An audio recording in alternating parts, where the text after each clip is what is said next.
Hello students, target with RS channel पर मैं रमेश आप सभी का स्वागत करता हूं। दोस्तों, हम लोग इंडियन ज्योग्राफी के साथ साथ वर्ल्ड ज्योग्राफी की सीरीज भी साथ साथ लेके चल रहे हैं। एक चैप्टर में वर्ल्ड ज्योग्राफी का डाल रहा हूं, एक चैप्टर में इंडियन ज्योग्राफी का। ठीक है दोस्तों, आज हम लोग बात करेंगे वर्ल्ड ज्योग्राफी में अक्षांश रेखाओं के बारे में। ये क्या होती है, ये कैसे बनती है, इसके बारे में जानेंगे। इसके अलावा हम लोग देशांतर रेखाओं के बारे में भी समझने की कोशिश करेंगे। इसके अलावा हम लोग आज का टॉपिक होगा और समय का आकलन, समय की गणना कैसे की जाती है, अलग अलग देशों में समय के क्या अपन के इंडिया से क्या डिफरेंस है उसके बारे में जानने की कोशिश करेंगे। अंतरराष्ट्रीय तिथि रेखा है, इसको समझने की कोशिश करेंगे। ठीक है दोस्तों, लेक्चर स्टार्ट करते हैं। सबसे पहले हम लोग बात करेंगे अक्षांश रेखा के बारे में। ठीक है, लॉन्गिट्यूड रेखा के बारे में हम लोग बात करेंगे। तो आज हम लोग बात करेंगे अक्षांश रेखा। अक्षांश रेखाओं को पहले समझने की कोशिश करते हैं। अक्षांश रेखाएं होती क्या है। ठीक है, ये है दोस्तों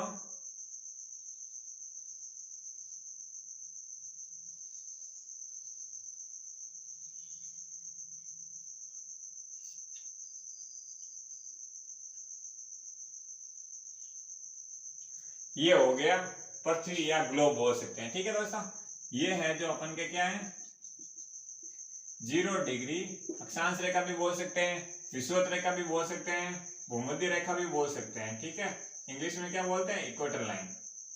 ये भूमध्य रेखा हो गई। ठीक है, क्लियर हो गया। अब बात करते हैं हम लोग अक्षांश रेखाओं की गणना की कैसे जाती है।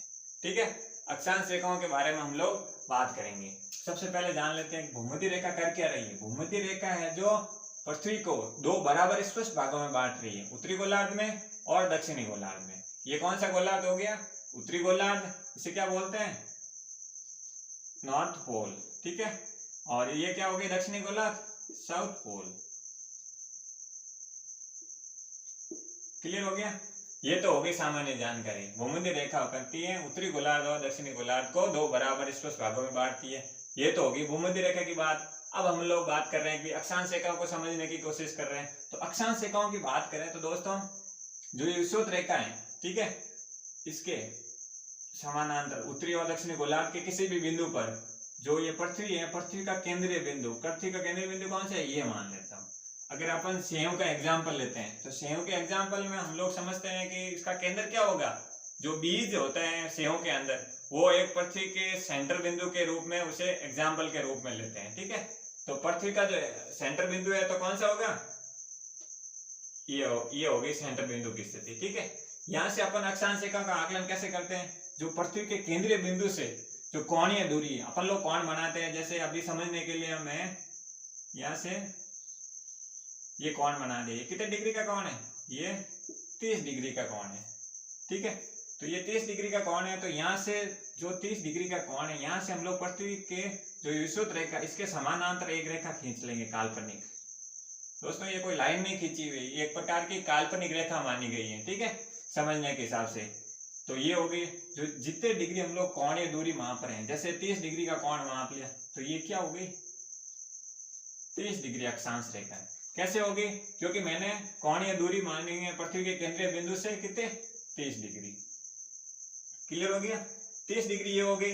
इसके अलावा मैं और भी तो मान सकता था, क्योंकि आपको पता है कि टोटल उत्तरी गोलार्ध में कितनी अक्षांश रेखाएं हैं 90 है।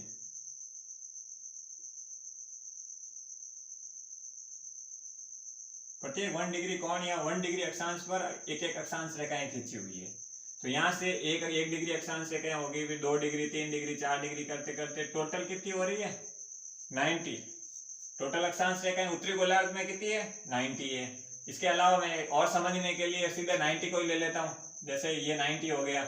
ठीक है, तो यहाँ से मैं पृथ्वी के केंद्र से कोणीय बिंदु ले रहा हूँ, तो कितने डिग्री का यहाँ पर ये 90 डिग्री का हो गया। 90 डिग्री की कोणीय दूरी मापी है तो 90 डिग्री मानी है। तो मैंने क्या बोला, इस पृथ्वी के विषुवत रेखा के समानांतर जो रेखा खींच रहे हैं वो क्या हो गई, एक अक्षांश रेखा हो गई। ठीक है, ये हो गई 90 डिग्री की बात हो गई। और अगर बात करें कि टोटल कितनी होती है, टोटल की बात करें तो ऐसी कैसी अक्षांश रेखाएं दक्षिणी गोलार्ध में भी होती है।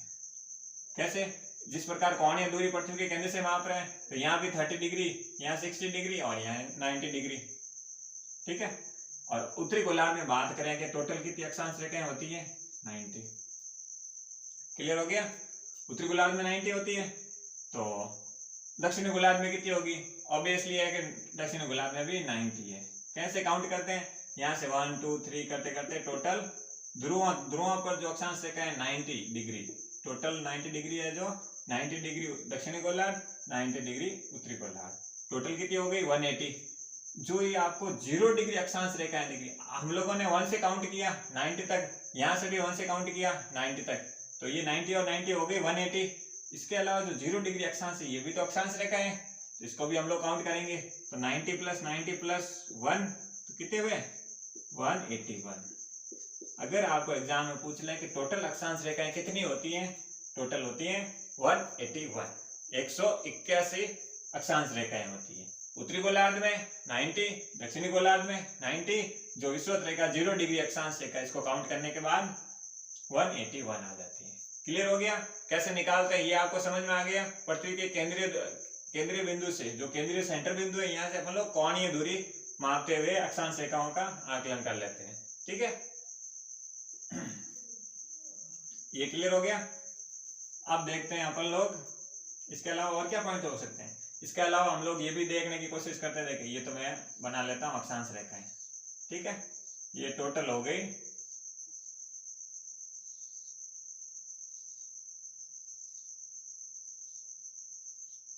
ये टोटल 90 हो गई। अब एक क्वेश्चन और बन जाता है, ये तो एक क्वेश्चन हो गया कि टोटल कितनी अक्षांश रेखाएं। दूसरा एग्जाम में क्वेश्चन बन जाता है कि भाई सबसे लंबी अक्षांश रेखाएं कौन सी है। अब सब इक्वल तो है नहीं, ये तो आपको समझ में आ गया, ध्रुवों पर थोड़ी छोटी लग रही है और भूमध्य रेखा पर ज्यादा लग रही है। तो सबसे बड़ी अक्षांश, सबसे लंबी अक्षांश रेखाएं कौन सी है, 0 डिग्री अक्षांश रेखा है। अगर आपको एग्जाम में पूछ ले सबसे लंबी अक्षांश रेखा कौन सी है, 0 डिग्री अक्षांश रेखा। क्लियर हो गया।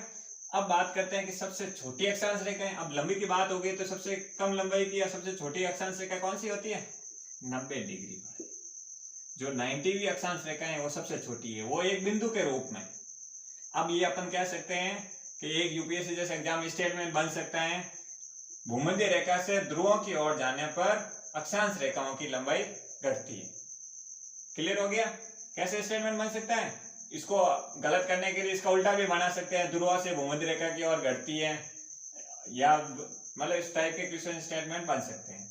तो ये यहाँ से क्लियर हो गया, भूमध्य रेखा से ध्रुवों की ओर अक्षांश रेखाओं की लंबाई घटती है। क्लियर हो गया, ये आपको क्लियर हो गया। इसके अलावा और क्या क्वेश्चन बन सकता है इसी अक्षांश रेखाओं से। अगर इसकी बात करें तो क्वेश्चन की बात करें तो अब ये पूछ सकता है कि 1 डिग्री, मान लो कि 1 डिग्री अक्षांश रेखा है, 1 और 2 डिग्री अक्षांश रेखाओं के बीच की जो दूरी है वो कितने किलोमीटर के आसपास है। तो दोस्तों 1 डिग्री और 2 डिग्री अक्षांश रेखाओं के मध्य की दूरी है वो कितने किलोमीटर है, 1 से 111 किलोमीटर। क्लियर हो गया, कितने 111 किलोमीटर दूरी है 1 डिग्री अक्षांश के मध्य। अगर आप 2 डिग्री अक्षांश पर खड़े हैं और मैं आपसे 1 डिग्री अक्षांश पर खड़ा हूं, ठीक है, आपके और मेरे बीच में अगर दूरी की बात होगी तो अपन है ना 111 किलोमीटर की दूरी पर खड़े होंगे। आपके और मेरे मध्य कितना का डिफरेंस होगा, 111 किलोमीटर का। क्लियर हो गया, ये हो गई बात अक्षांश रेखा। इसके अलावा कौन सा क्वेश्चन बन सकता है। इसके अलावा हम लोग अब देखते हैं, ये हो गई दूरी की बात हो गई, भूमध्य रेखा के बारे में हम लोगों ने समझ लिया, अक्षांश रेखाओं के बारे में समझ लिया। अब अक्षांश रेखाओं को कुछ विशेष नाम से भी जाना जाता है। देखिए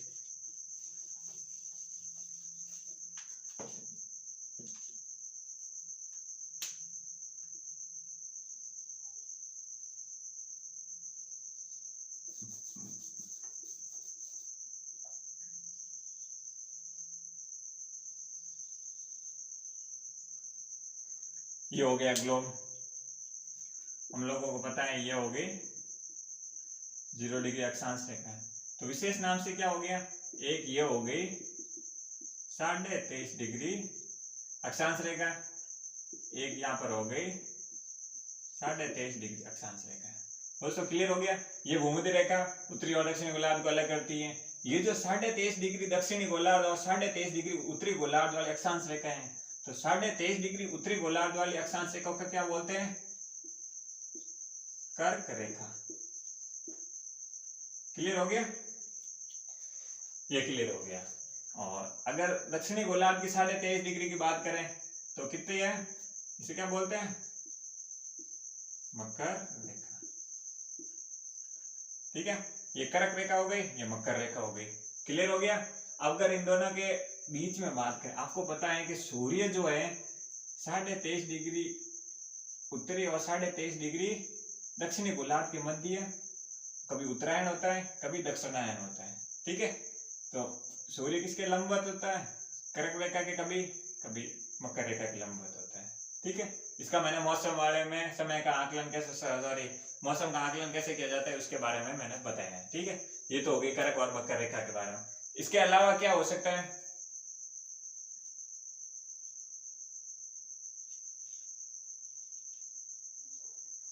देखो दोस्तों, जो अक्षांश रेखा के बारे में जो मुख्य विशेषताएं थी, मुख्य बातें थी, वो मैंने सारी बता दी।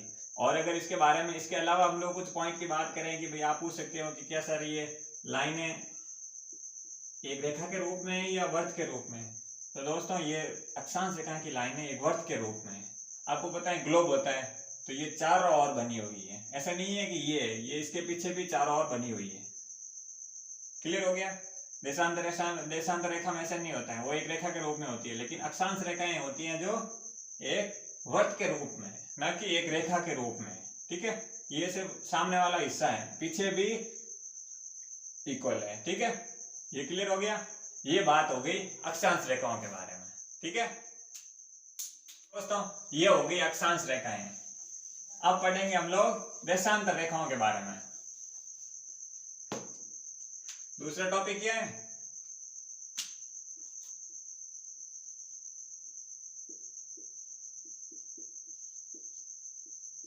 देशांतर रेखाएं। इसको हम लोग डिटेल से समझने की कोशिश करेंगे। ठीक है, देशांतर रेखाओं के बारे में अगर जानने की कोशिश करें तो सबसे पहले मैं ग्लोब बना देता हूं।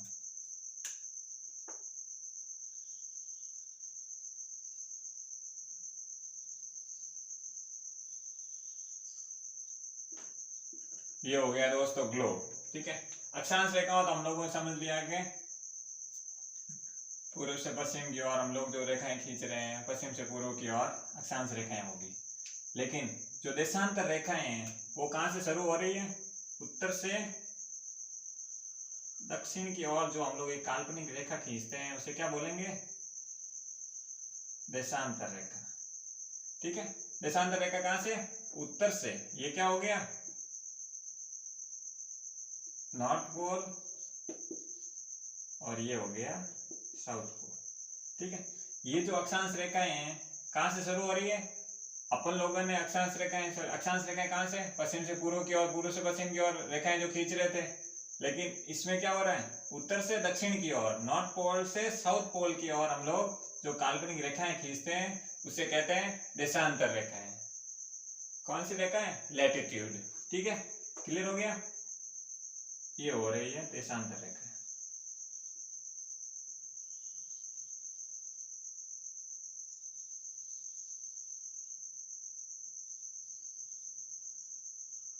ये तो हो गई देशांतर रेखाओं की बात। अब आप पूछेंगे कि टोटल देशांतर रेखाएं कितनी होती हैं, तो दोस्तों टोटल देशांतर रेखाएं होती हैं 360। 180 पश्चिम की ओर, 180 पूर्व की ओर। ठीक है, 180 कितने, पश्चिम की ओर, 180 पूर्व की ओर। देखिए दोस्तों,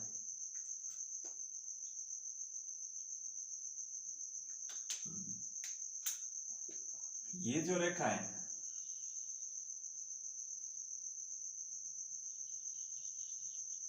ये है 0 डिग्री अक्षांश रेखा, 0 डिग्री देशांतर रेखा। 0 डिग्री देशांतर रेखा किसे माना है, ये है। ठीक है, अब टोटल 360 को कैसे काउंट करेंगे, 0 डिग्री देशांतर रेखा के पूर्व की ओर जाएंगे तो 180, पश्चिम की ओर जाएंगे तो 180, तो 180 और 180 मिलाकर कितने हो रहे हैं, 336। ठीक है, क्लियर हो गया? अब जो ये 0 डिग्री देशांतर रेखा है, एग्जाम में यहां से क्वेश्चन बन जाता है कि भाई 0 डिग्री देशांतर रेखा कहां से होकर गुजरती है, तो अगर बात करें तो 0 डिग्री अक्षांश रेखा है जो लंदन के ग्रीनविच नामक शहर से होते निकल रही है। कहां से? लंदन हो गया, लंदन के अंदर कौन सा शहर है? ग्रीनविच, वहां से 0 डिग्री अक्षांश रेखाएं निकलती है। ठीक है, हम लोग भारत के परिप्रेक्ष्य में भी थोड़ी बहुत बात करेंगे, और भारत के पूरे टोटल में तो मैंने इंडियन ज्योग्राफी के स्थिति और विस्तार के अंदर बहुत डिटेल में बताए हैं। ठीक है, अभी हम लोग वर्ल्ड के परिप्रेक्ष्य में अक्षांश देशांत रेखाओं को थोड़ा समझने की कोशिश करते हैं। क्लियर हो गया ये? अब ये बात आ गई कि भाई टोटल इतनी होती है। आपको पता है कि पृथ्वी का घूर्णन किस प्रकार होता है। अब 360 तो हो गई, तो पृथ्वी का घूर्णन कैसे हो रहा है? पृथ्वी का घूर्णन पश्चिम से पूर्व की ओर। पृथ्वी कैसे घूमती है? पश्चिम से पूर्व की ओर घूम रही है। तो टोटल कितनी देशांतर रेखाएं हैं? टोटल 360 है। तो कितना टाइम लगेगा? तो इसको समझने की कोशिश करते हैं। पृथ्वी को 360 डिग्री देशांतर घूमने में 1440 मिनट का समय लगेगा। कितना? कैसे आया ये? अगर 1440 360 का है तो 1 डिग्री देशांतर में कितना टाइम लगेगा? अगर 360 डिग्री देशांतर मतलब 360 जो देशांतर रेखाएं होती है, इनको पार करने में, पृथ्वी को एक घूर्णन पूरा करने में 1440 मिनट लग रहे हैं। तो 1 डिग्री देशांतर में कितना टाइम लगेगा? तो 1 डिग्री देशांतर निकालने के लिए हम लोग 1440 में 360 का भाग दे देंगे। ठीक है, तो 360 में भाग देंगे, कितना आएंगे? ये तो ये गया, और 36 चौक 144। तो क्या कितना टाइम लगेगा? 4 मिनट का। टोटल कितना लग रहा है? 1440 मिनट। तो 1 डिग्री देशांतर को पार करने में पृथ्वी को कितना टाइम लगेगा? 4 मिनट का समय लगेगा। क्लियर हो गया ये तो हो गई वर्ल्ड के परिप्रेक्ष्य में। अब समय का आकलन करने में भी आसानी होगी, क्योंकि समय के आकलन में हम लोग अक्षांश रेखाओं के द्वारा समझने की कोशिश करेंगे। ठीक है, तो ये हो गई अक्षांश रेखाएं। इसके अलावा हम लोग अगर बात करें, ये तो 4 मिनट का अपन लोगों ने 1 डिग्री देशांतर का मान लिया। अगर एक और का अगर थोड़ा रेशियो निकालें तो कितना हो सकता है?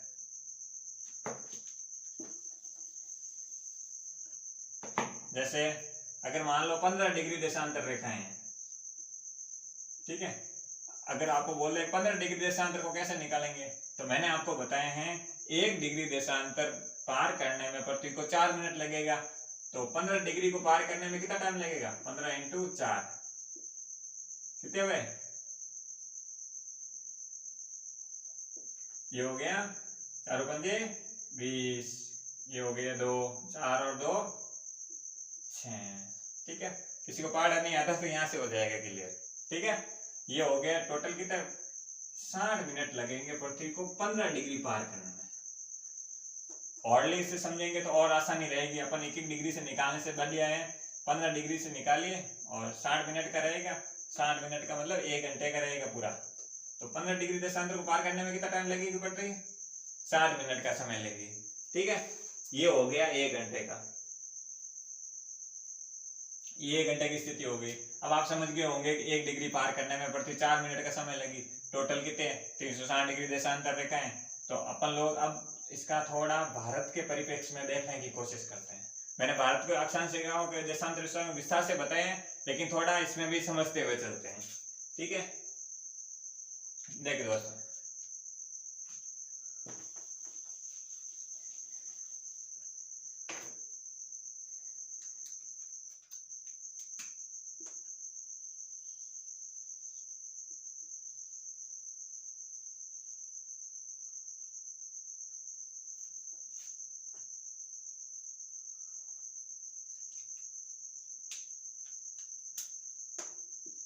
आपको पता है दोस्तों पृथ्वी कैसे घूम रही है?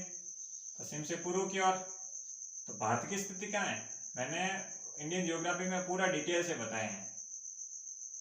ये यहाँ है भारत की स्थिति। मैंने इसको लंदन के ग्रीनविच 0 डिग्री अक्षांश रेखा माना है।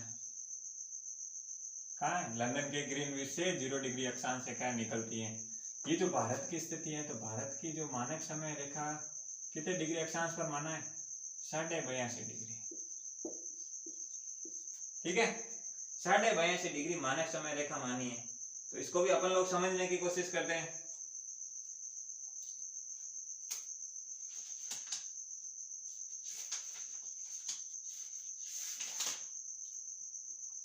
तो अगर 82.5 डिग्री का अपन लोग निकालते हैं, टाइम कितना होगा,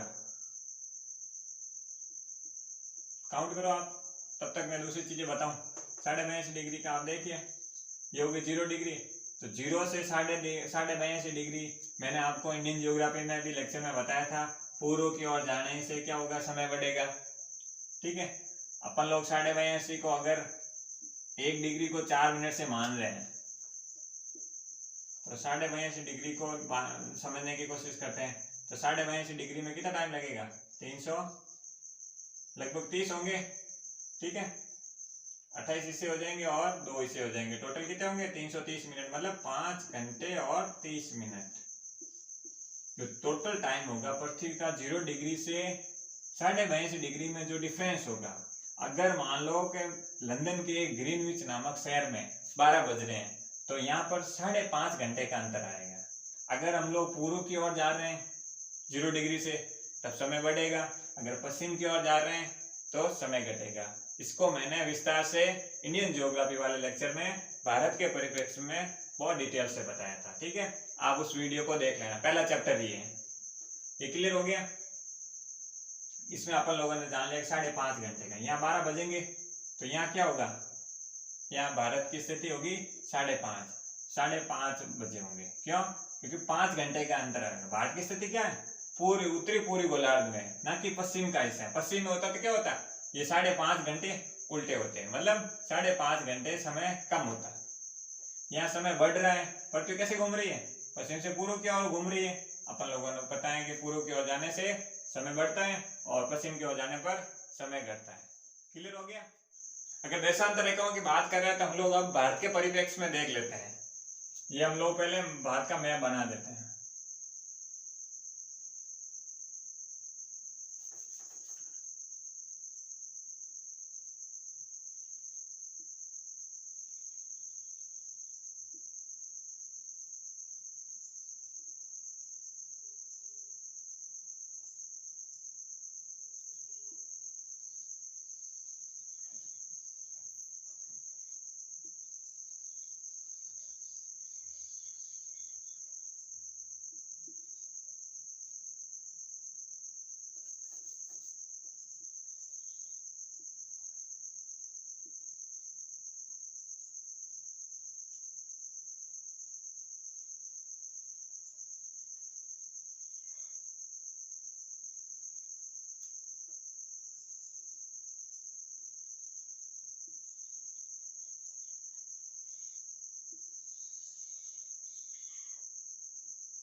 ये दोस्तों हो गया भारत का कच्चा मैप।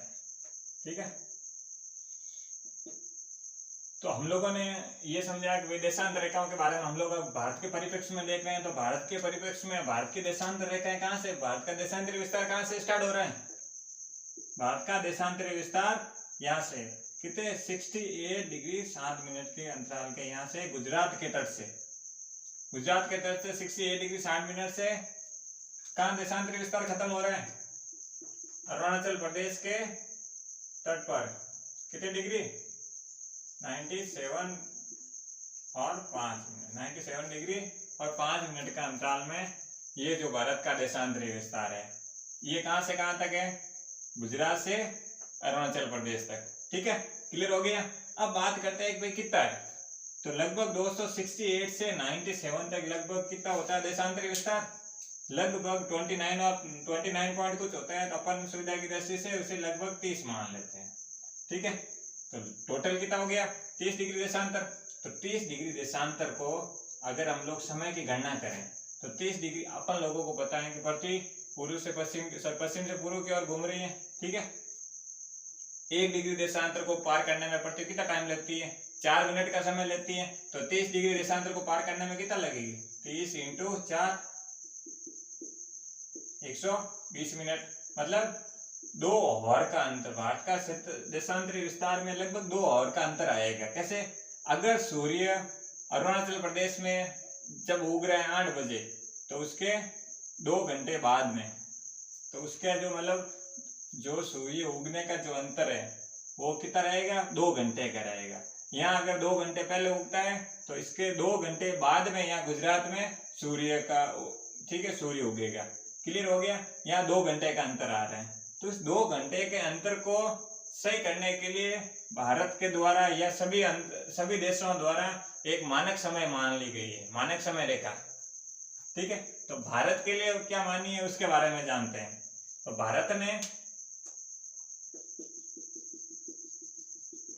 82.5 डिग्री एक मानक समय रेखा मान ली। क्यों मानी 82.5 डिग्री, उसके बारे में बात करेंगे। जो दोस्तों ये 82.5 डिग्री मानक समय रेखा मानी है, तो इसका मैंने 5.5 घंटे का अंतर होता है वो सारी चीजें बता दी है। ठीक है, तो टोटल मैंने वो ग्रीनविच से क्या डिफरेंस होता है टाइमिंग का वो बता दिए। तो अगर यहाँ से बात करें तो अपन लोगों को पता है कि टोटल भारत का देशांतरी विस्तार कितना है, 30 डिग्री। तो 30 डिग्री को 2 घंटे का अंतर है, तो 1 घंटे का अंतर मतलब 15 डिग्री देशांतर, और 15 डिग्री देशांतर को एक बीच में मानक समय मान ली। तो इससे क्या होगा, जो भारत में समय होगा, जो सभी राज्य की या सभी भारत के जो हिस्सा है, भारत के जो क्षेत्र है, तो उसमें क्या होगा, एक ही समय होगा। सबकी घड़ियां एक साथ चलेगी। 12 यहाँ बज रहे हैं तो यहाँ भी 12 बजेंगे, यहाँ भी 12 बजेंगे, यहाँ भी 12 बजेंगे। तो दोनों के मध्य 1-1 घंटे का अंतराल को एक बीच में एक देशांतर रेखा खींच दी, जिसे भारत की याम्योत्तर रेखा भी बोलते हैं, मानक समय रेखा भी बोलते हैं। ठीक है, क्लियर हो गया। ये तो होगी भारत की मानक समय रेखा 82.5 डिग्री है। तो आपको इसके आसपास का क्षेत्र ये भी ध्यान रखना है कि 68 है तो यहाँ है, अगर 69 का तो थोड़ा मैप के माध्यम से समझ ले, 69 है 70 80 करके, क्योंकि एग्जाम में 82.5 नहीं पूछ के यहाँ अगर 90 का पूछ ले, पूर्वोत्तर राज्य में किस राज्य से होके निकल रही है, तो ये भी आपको मैप के माध्यम से समझ में आ जाएगा। ठीक है, ये क्लियर हो गया। इसके अलावा बात करें देशांतर रेखा की, आपको ये सारे पता होना चाहिए। 68 यहाँ से निकल रहा है, 97 तक जितने भी 30 डिग्री देशांतर भारत के किस किस राज्य से होकर निकल रहे हैं, वो आपके पास थोड़ा ओवरव्यू होना चाहिए। एग्जाम में आजकल सवाल को थोड़ा टिपिकल बनाने के लिए भारत की मानक समय रेखा तो सबको पता है ना, सब रट के बैठे हैं। ठीक है, लेकिन आपको सारी चीजें पता होनी चाहिए। एक एक अक्षांश रेखाएं, सिर्फ एक ओवरव्यू होना चाहिए। अप्रोक्स एक मैप देखिए, मैप में आप सीधा लोकेट कीजिए, अच्छा 68 यहाँ पर है, 82 है, 90 यहाँ कौन कौन से राज्य के आस, एक थोड़ा ओवरव्यू रखिए ताकि एग्जाम में सवाल घूमे तो आराम से समझ में आ जाए। ठीक है, ये क्लियर हो गया। अब बात करें कि भाई ये तो होगी 82.5 डिग्री, 2 घंटे का अंतर हो गया, ये क्लियर हो गया। अब वर्ल्ड के परिप्रेक्ष्य में वापिस आ जाते हैं कि भाई टोटल 360 देशांतर रेखाएं होती है। थोड़ा वर्ल्ड के मैप के माध्यम से देख लेते हैं ताकि समय किस देश का आगे पीछे हो सकता है समझने में आसानी हो। अगर वर्ल्ड के मैप की बात करें तो मैं वर्ल्ड का मैप बना देता हूँ।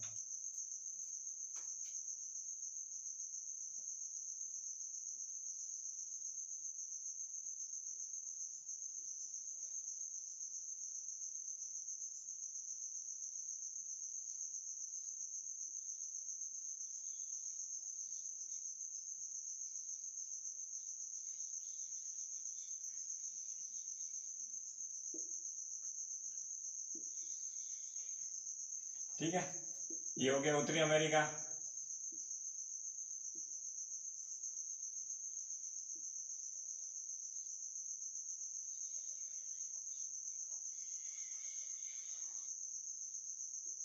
ये कच्चा मैप बना रहा हूँ, ठीक है, आप सीरियस मत होना।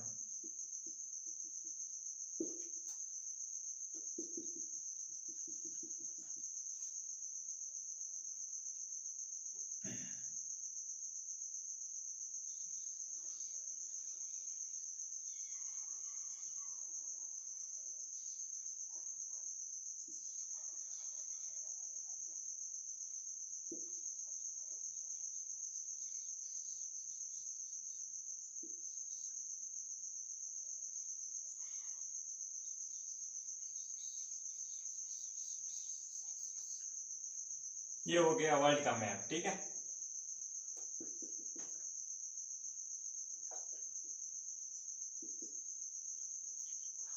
देखो दोस्तों, हम लोगों ने माना है कि भाई लंदन के 0 डिग्री गिनी हुई, तो लंदन की स्थिति कहाँ है, लगभग यहाँ पर है। ठीक है, तो यहाँ से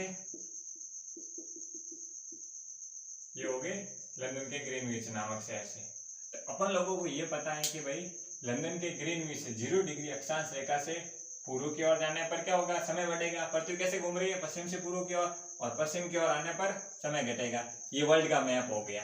ठीक है, इधर यहाँ पर टोटल आने पर कितना, यहाँ 180 डिग्री देशांतर रेखा है इस एरिया पश्चिम की ओर 0 डिग्री से, और पूर्व की ओर लगभग 180 डिग्री।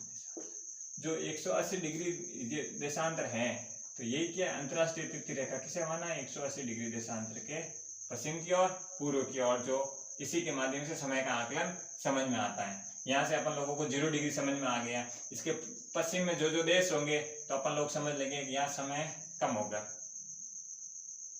अगर पूर्व की ओर जाएंगे तो बढ़ेगा। तो भारत की स्थिति क्या है, भारत के मानक समय रही यहाँ मानी 82.5, ठीक है। तो ये हो गई 82.5, भारत की स्थिति ये मानी तो 82.5 हो गई। तो इसका मतलब क्या होगा, भारत की स्थिति क्या है, भारत पूर्व की ओर स्थित है।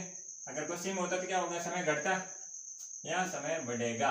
यहाँ अगर 12 बज रहे हैं तो यहाँ पर भारत के अंतर के हिसाब से 5.5 घंटे का अंतर आ जाएगा, क्योंकि 1 डिग्री देशांतर को घूमने में प्रति को 4 मिनट का समय लगता है, ठीक है। टोटल कितनी देशांतर रेखा है, 360 होती है। क्लियर हो गया दोस्तों। ये दोस्तों आज के लेक्चर में समय का आकलन, अंतरराष्ट्रीय तिथि रेखा, अक्षांश और देशांतर विस्तार को, देशांतर रेखाओं को हम लोगों ने विस्तार से समझा है। दोस्तों अगर आपको वीडियो अच्छा लगा हो तो प्लीज आप लाइक कीजिए, शेयर कीजिए और सब्सक्राइब कीजिए, ठीक है दोस्तों। Thank you.